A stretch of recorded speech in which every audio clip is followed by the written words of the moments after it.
This is Punta Cana. That's Occidental Caribe.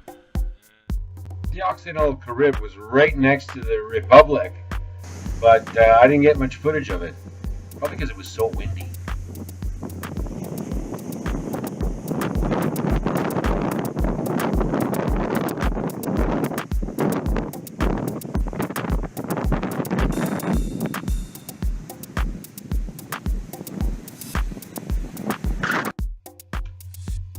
The Occidental Caribe has a really large beachfront.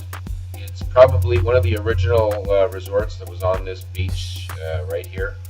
And it's quite big, and the sand is great here. There's nothing wrong with the sand. They have small sand dunes here, not like the Rio where they're huge. Anyway, this is set fast, so I'll let it run. Thanks a lot. If you like it, give me a thumbs up. There's way more beach walk videos. Subscribe. Click on this.